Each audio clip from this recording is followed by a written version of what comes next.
Of now second position లో ఉన్న అద్భుతమైనటువంటి రిజల్ట్స్ వచ్చే అవకాశం అయితే ఉంది. సో మా ప్రతినిధి కృష్ణమోహన్ దగ్గరికి వెళ్తాను ఒకసారి. కృష్ణమోహన్, సో అద్భుతంగా టీవీకే పుంజుకుంటోంది. టీవీకే కూడా మళ్ళీ తన సెట్ మార్క్ ని క్రియేట్ చేసుకుంది. Of course second or third position లో ఫ్లక్చువేట్ అవుతూ ఉన్నా రిజల్ట్స్ మాత్రం షాకింగ్ అని చెప్పాలి. లీడ్స్ బాగా అద్భుతంగా పెరిగిపోతూ ఉన్నాయి. సో టీవీకే ఈ రకంగా లీడ్స్ కొనసాగించే అవకాశం ఉందా? ఇంట్రెస్టింగ్ గా టీవీకే కంటెస్ట్ చేస్తున్నటువంటి politicians maximum new faces, service oriented గా ఉన్నటువంటి ఆయా కాన్స్టిట్యున్సీలో ఉన్నటువంటి న్యూ ఫేసెస్ వాళ్ళంతా కంటెస్ట్ చేస్తున్నారు. సో వాళ్ళ భవితవ్యం ఏముండబోతోంది? టీవీకే ఈ రకంగా రిజల్ట్స్ కంటిన్యూ చేయొచ్చా?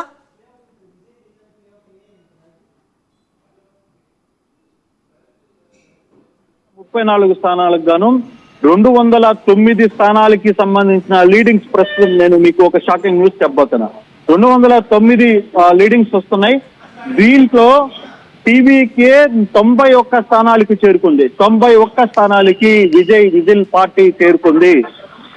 ఏఐడిఎంకే 69 స్థానాలతో రెండో స్థానంలో ఉండగా అధికార పార్టీలో ఉన్న డిఎంకే ఇప్పుడు కేవలం 60 స్థానాలకే పడిపోయిన పరిస్థితి, 49కే పడిపోయింది. సో 92 స్థానాలకి టీవీకే అప్పుడు ముందంజలో ఉంది. అంటే మ్యాజిక్ ఫిగర్ కి ఇంకొక 20 స్థానాలకి దగ్గరలో ఉన్న పరిస్థితి. అంటే ఈ లీడ్స్ ఇలాగే కొనసాగుతాయా? చాలా అన్యూహంగా నిజంగా ఎవరు మీరు అంటుంది నిజమే. నిజంగానే మీరు అంటున్నట్టుగా ఆ స్థాయిలో టీవీకే తమ విజయాన్ని చూపించబోతోంది అన్నప్పుడు అంతా షాక్ అవ్వాల్సింది. ఇంట్రెస్టింగ్ గా ఆర్టీవీ చేతిలో ఒక ఏఐ వీడియో ఉంది ఎక్స్క్లూజివ్లీ. ఆ ఏఐ వీడియో చూద్దాం ఒకసారి.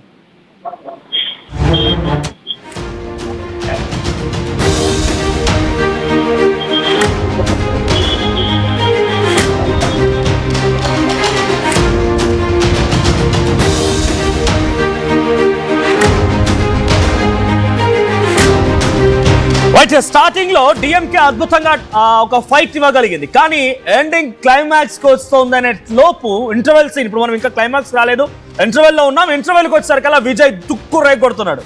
విజయ్ రిజల్ట్స్ లో అత్యద్భుతంగా మొదటి వరుసలో ఉన్నారు.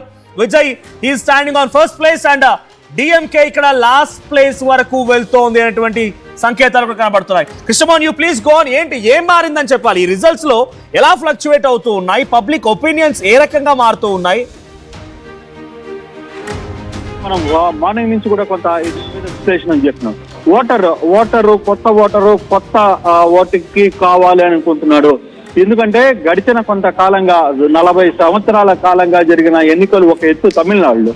ఎందుకంటే ప్రతిసారి ఒకసారి డిఎంకే ఇస్తే ఒకసారి ఏఐడిఎంకి ఇవ్వడం, లేదు ఒకసారి ఏఐడిఎంకి ఇస్తే మరోసారి డిఎంకేకి ఇవ్వడం, ఇట్లా మార్చి జరుగుతున్న పరిస్థితుల్లో ఇప్పుడు చాలా ఇక మనం ఇవ్వాల్సిన వాళ్ళందరికీ ఎక్కువ సార్లు ఇచ్చేసాం, వాళ్ళకి అధికారాలను కూర్చోబెట్టాం. ఒక కొత్త నాయకత్వం కావాలని కోరుకుంటోందా?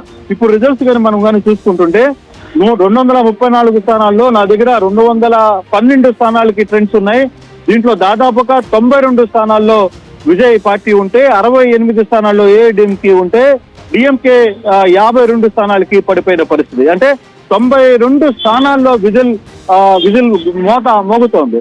అంటే ఈ లీడ్ అంతవరకే ఉంటుందా? చివరి వరకు కూడా ఈ లీడ్స్ కొనసాగించే అవకాశం ఉందా? నిజంగానే విజిల్ పార్టీ సింగిల్ లార్జెస్ట్ పార్టీగా అవతరించి మ్యాజిక్ ఫిగర్ 118కి చేరుకోబోతుందా అనేది కూడా దీనిలో మనం చూడాలి. ఒకవేళ అంత దగ్గరలోకి వచ్చినా సింగిల్ లార్జెస్ట్ పార్టీగా వస్తే ఎవరు విజయ్కి సహకరిస్తారు? విజయ్ నిన్న ముందుగానే ఉంచారు, మనం గెలవబోతున్నాం, మీరు అందరూ ఎక్కడికి పోవద్దు, నేరుగా ముందు గెలిచిన అభ్యర్థులు నేరుగా నా ఇంటికి దగ్గరికి వచ్చి నన్ను కలవండి, తర్వాత చూద్దాం ఏమింది అనేది ఆయన క్లియర్ గా చెప్పారు. అందుకే రిసార్ట్స్ కూడా పెరమదూరులో ఆయన రిసార్ట్స్ కూడా పెట్టిన పరిస్థితితో ఇమీడియట్ గా వాళ్ళందరినీ అక్కడికి వెళ్ళమంటున్నారు. అయితే ఇప్పుడు జరుగుతున్న ఈ పరిస్థితుల్లో ఎందుకు విజిల్ పార్టీ వైపు ఇంత మొగ్గు చూపుతున్నారు అంటే ఈ రెండు పార్టీల మీద ప్రజలు విసిగి వేసారిపోయారు. డిఎంకే మీద వేసారిపోయారు, రెండవది ఏఐడిఎంకే మీద వేసారిపోయారు. చూశారు 20 సంవత్సరాలు 40 సంవత్సరాలుగా వాళ్ళకొకసారి వీళ్ళకొకసారి వాళ్ళకొకసారి ఇచ్చి వీళ్ళు ఏదైనా చేస్తారా తమిళనాడు ప్రజల కోసం? కాదు. కానీ ఇక్కడ విజయ్ కరెక్ట్ గా 6 నెలల ముందు విజయ్ స్టార్ట్ చేశాడు తన పందాన్ని.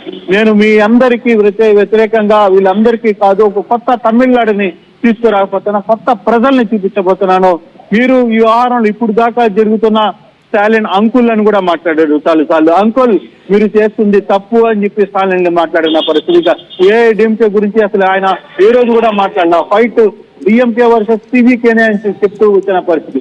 పబ్లిక్ తీవ్రంగా అంటే పోస్టల్ ఓట్లలో కూడా మనం చూస్తే డిఎంకే వర్సెస్ టీవీకేనే మధ్య చాలా పెద్ద ఫైట్ జరిగింది మనం పోస్టల్ ఓటర్లు కూడా. అంటే ఎంప్లాయీస్ కావచ్చు, అక్కడ పనిచేస్తున్న అధికారులు కావచ్చు, వాళ్ళలో కూడా ఒక మొనాలిటీ వచ్చేసింది. వీళ్ళు ఏంద్రా ప్రతిసారి మనం వీళ్ళ కిందనే చేయాలా, లేకపోతే ఎందుకు ప్రభుత్వాలు మారడం లేదు, ప్రభుత్వాల్లో జరుగుతున్న సేమ్ సిచ్యువేషన్ ఉంది, అవినీతి పెరిగిపోయింది, రౌడీజం పెరిగిపోయింది, దీన్ని క్లోజ్ చేయాలి అని చెప్తున్న నేపథ్యంలో ఇప్పుడు టీవీకే ఒక మోత మోగించిపోతున్న పరిస్థితి. 97 స్థానాల్లో లీడ్ లోకి వచ్చింది సత్యన్ మనోజ్. 97 స్థానాలకి ఇప్పుడు విజయ్ లీడ్ లో ఉన్నారు. దాదాపుగా 3వ స్థానంలోకి డిఎంకే పడిపోయింది, 2వ స్థానంకి ఏఐడిఎంకి పడింది. అంటే ప్రభుత్వం మీద ఉన్న వ్యతిరేకత పూర్తిగా కూడా ఇటువైపుకి వచ్చేస్తుంది అనేది చాలా క్లియర్ గా అర్థమవుతుంది. చాలా మంది చెప్తున్నారు 15%, 16% సీట్ల కంటే ఎక్కువ రావు, లేకపోతే ఒక 60 సీట్ల కంటే 30